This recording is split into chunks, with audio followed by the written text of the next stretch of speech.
Today we are going to be speaking from chapter 1, entitled Observing the Armies of the Battlefield of Kurukshetra, and we are going to be speaking from text number 29. Om Namo Bhagavate Vasudevaya.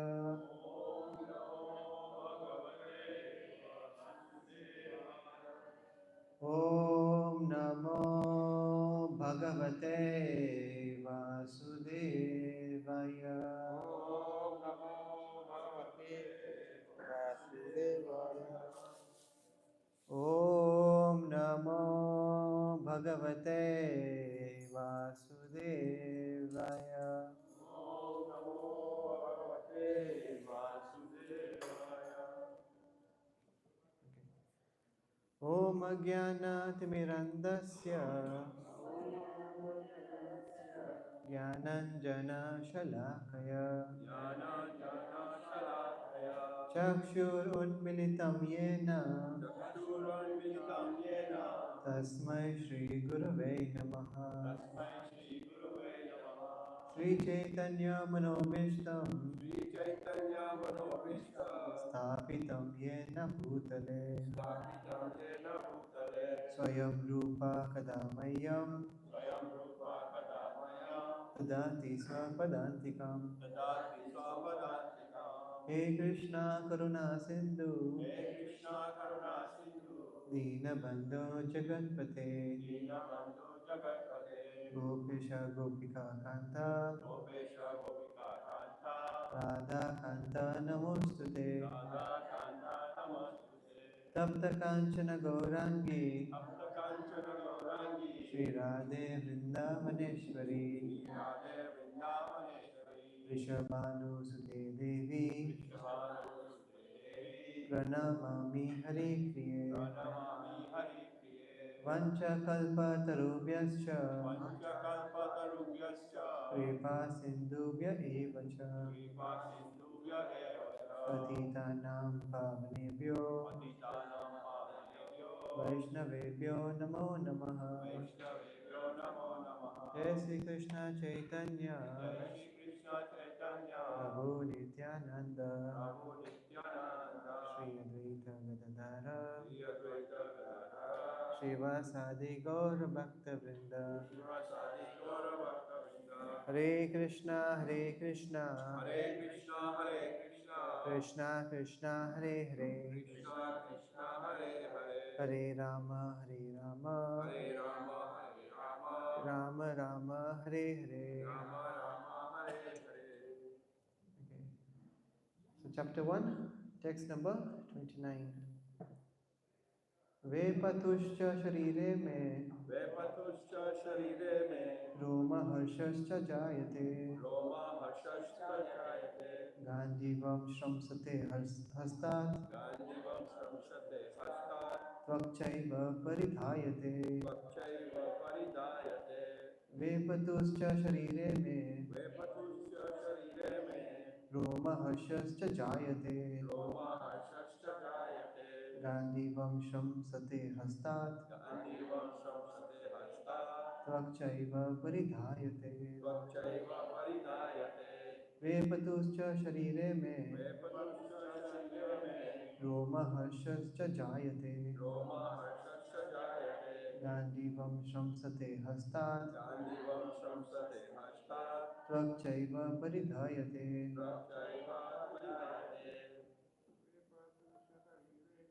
Vepatushcha sharire mein Roma harshascha jayate Ganjivam shramsate hastat Tvakchaiva paridhayate. Vepatushcha sharire mein Roma harshascha jayate Ganjivam shramsate hastat Tvakchaiva paridhayate. Vepatushcha sharire mein Roma harshascha jayate Ganjivam shramsate hastat Tvakchaiva paridhayate. वेपतुश्च शरीरे मे रोमहर्षश्च जायते गाण्डीवं संसते हस्तात् त्वक्चैव परिधायते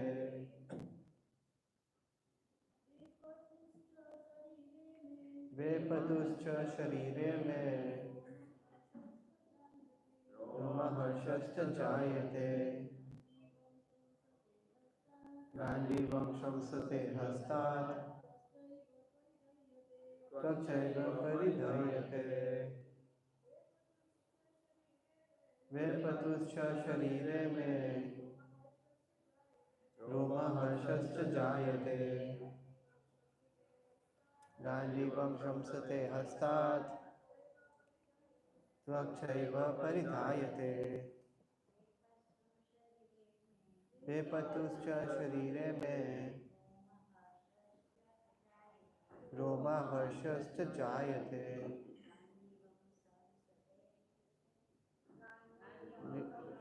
हस्तात् त्वक्चैव परिधायते वेपतुश्च शरीरे मे रोमहर्षश्च जायते गाण्डीवं संसते हस्तात् त्वक्चैव परिधायते वेपतुश्च शरीरे मे रोमहर्षश्च जायते गाण्डीवं संसते हस्तात् त्वक्चैव परिधायते. Word for word translation. Vepatuhu, trembling of the body. Cha, also. Sharire, on the body. Me, my. Romaharshaha, standing of hair on end. Cha, also. Jayate is taking place. Gandivam, the bow of Arjuna.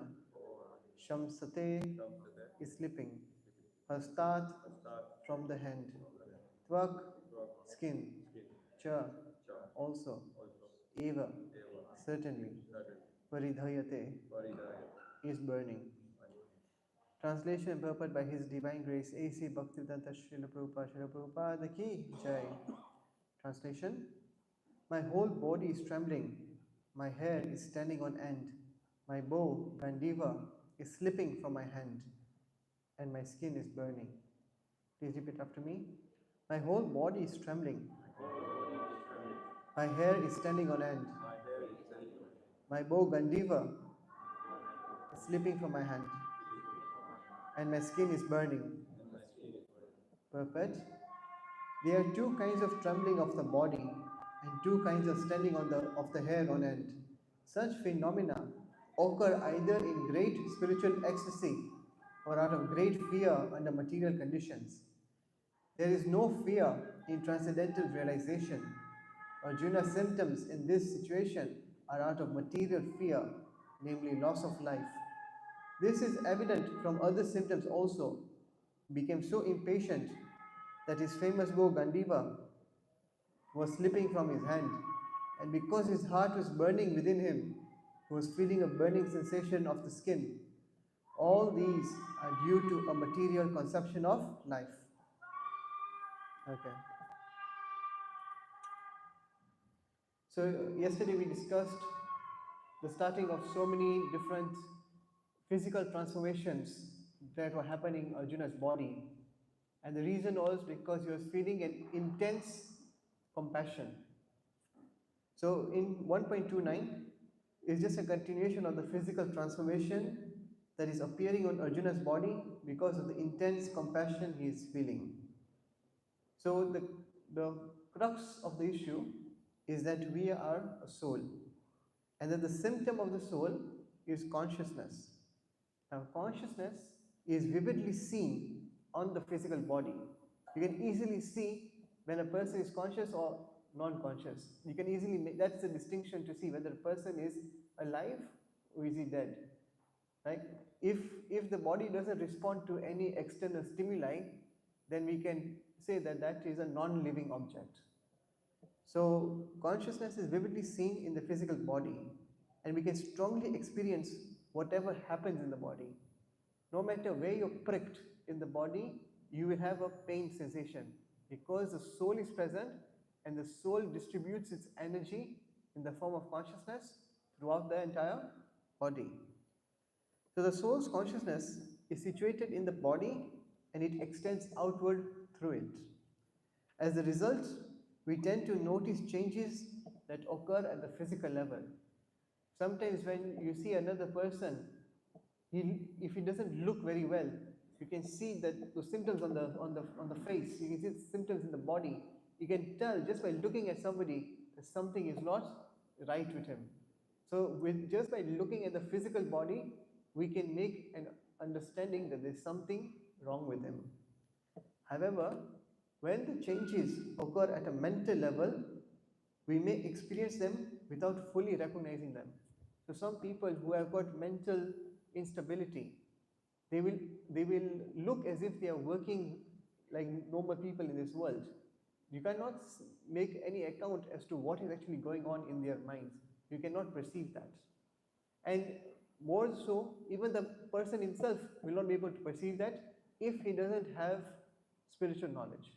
Because as we said yesterday, spiritual knowledge starts when we understand there's a distinction between the body and the soul. So if you do not have spiritual knowledge, you have already cut off the possibility of understanding you're the soul. So what are you left with? You are left with understanding that you are the body. And we know that there's two types of body. There's a gross body and there's a subtle body, or the outer body and the inner body. So in this world, when people don't have this spiritual knowledge, they just make the mistake that they are the subtle body.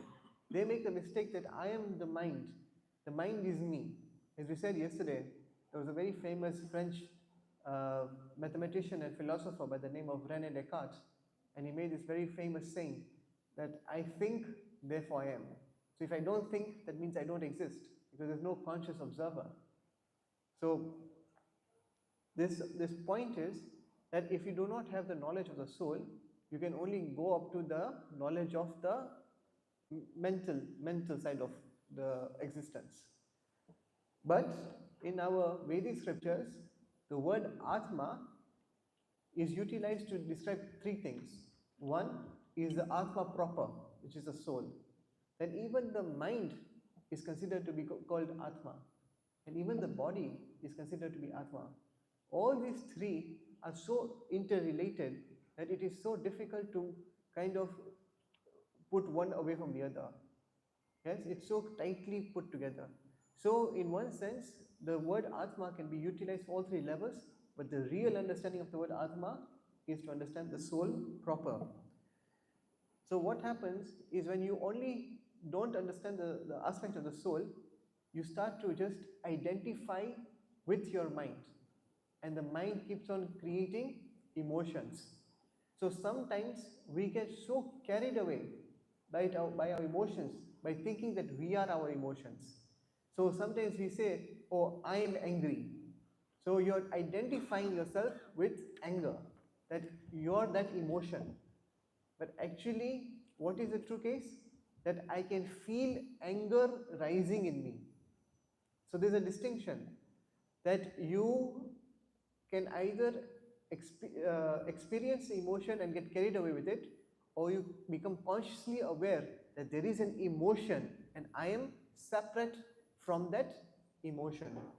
So it's very subtle.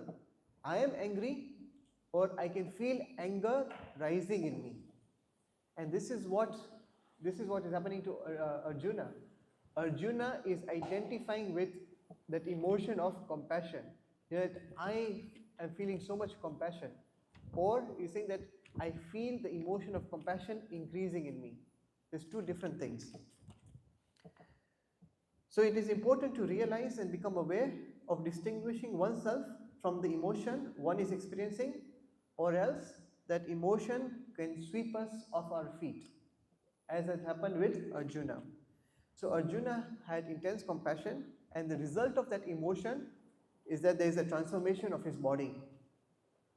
So in the Prabhupada writes that the transformations Arjuna is experiencing can also come out from great spiritual ecstasy.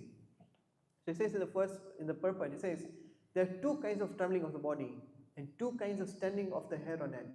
Such phenomena occur either in great spiritual ecstasy or out of great fear under material conditions. So the transformations that Arjuna is going through, it can come from both the spiritual emotions, or it can come from material emotions. But how do we know for sure that Arjuna is actually suffering from material emotion, material fear? So there are three things. You have to look at the content. The content is the emotion itself, compassion. But you don't only look at the content, you look at the context and you look at the consequence. Now, the context is that Arjuna is speaking this right at the beginning of the Gita. In this point in the Gita, Arjuna has not yet surrendered himself to Krishna. He has not yet become a disciple of Krishna. He is trying to work it out for himself. He is trying to evaluate the pros and cons of fighting this war. He is trying to utilize his own intelligence to try to decide what is best for him. So at this point in time, he is not yet surrendered to Krishna. So that's the context. And the consequences, after doing all this mental exercise of trying to reason his way out of fighting the war, what happens is he decides to not fight and he sits down on the chariot. That will come at the end of the first chapter. So the consequence of his mental exercise is that he doesn't want to fight. He's walking away from dharma. And anything that makes you go away from dharma, how can it be spiritual in nature? It is definitely of a material quality. Yeah? When you're saying you follow dharma, that means you're following the rules and regulations as laid down by the Lord. And Krishna wants Arjuna to fight. So from all his mental exercise, the consequence is that he's going to decide he doesn't want to fight the war. So definitely this cannot be considered to be a spiritual emotion, because in spirituality, your entire being is aligned towards the will of Krishna. Yes? So in one sense, if the consequence of you doing your mental exercises is that you're not willing to align to Krishna, then you're not actually having real spiritual emotions. Just like there's that episode that of Uddhava and the gopis. When Krishna Bhagwan told Uddhav that I'm now getting a headache. Of course, this is all a pastime. Krishna cannot get a headache. But he was just trying to bring a point forward to Uddhav, because Uddhav was such a great jnani. He was not even educated on the earthly planet. He was educated in the heavenly planets, where he had got so much knowledge. He was considered the topmost jnani in the entire world at that time.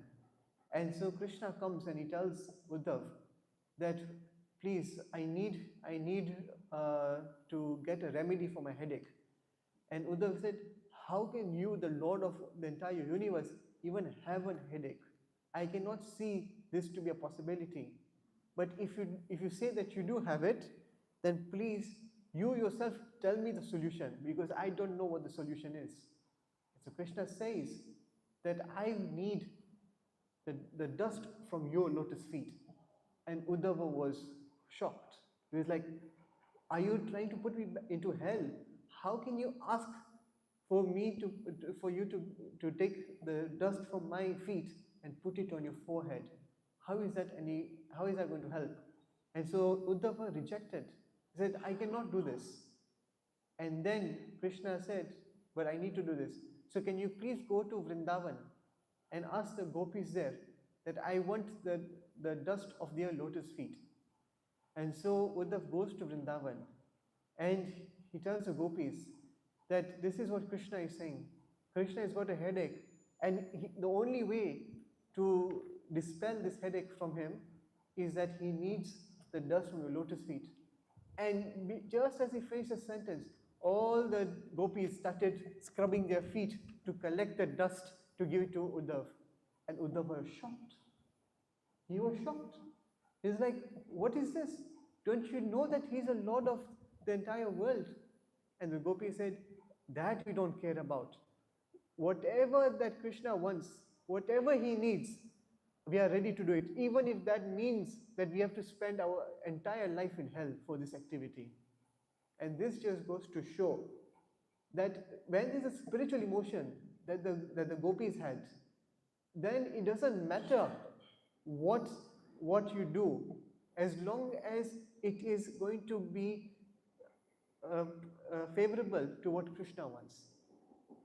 So this is the difference between spiritual emotion and material emotion. So when we are overcome by material emotions, especially intense material emotions, it causes a kind of a paralysis. We understand paralysis meaning that we are not able to function properly. So there's a physical paralysis and then there is a mental paralysis. So in the physical paralysis, of course, the limbs lose their ability to function properly. And in a mental paralysis, the mind loses its ability to function properly, to be able to think constructively. It cannot see a way forward and it just freezes. That is mental paralysis. Now, a question might be asked is, if Arjuna is experiencing such intense material emotion and he's having a starting of paralysis, physical paralysis, as you can see, that now the Gandiva is slipping from my hand, my hair is standing on end, my whole body is trembling, my skin is burning, and then ahead you will see that he cannot even stand. His body is giving up on him. So at that time, how is it that Arjuna is able to speak such deep points that he will now present in the Gita? How is it that he is able to understand the Gita? He is actually able to have this deep philosophical conversation with Krishna about the Gita. How is it possible? So this point or this question has been answered by Acharyas. They say that the fact that Arjuna had a physical inability and the fact that he still retains his verbal ability highlights Arjuna's strength of character. When he says that he's got physical inability, it shows that Arjuna has an active conscience in the face of dreadful duty. He had the presence of mind to be able to understand that what is going to be the consequence of all of this. He had the presence of the mind to be able to think of the consequences of his actions and not just dive into the action. But that is physical inability. And the verbal ability, it also shows Arjuna's resolve to gain ethical clarity. He wanted to know what is the right thing to do. He wanted clarity. He did not want to fight just because of a whim. He wanted to be convinced that this is actually the right course of action to do. So Arjuna's physical paralysis is highlighted, especially when it says his Gandiva bow is slipping from his hand. And this is a very significant moment because for a Kshatriya, the weapon is so dear. It's basically an extension of his body. The Kshatriyas never used to go anywhere without their weapon because it's their identity. It is what gives them value. It's what defines them. It's just like it's so dear to them as much as a bodily limb is dear to them. So for him to give it up, for him to feel that his bow is slipping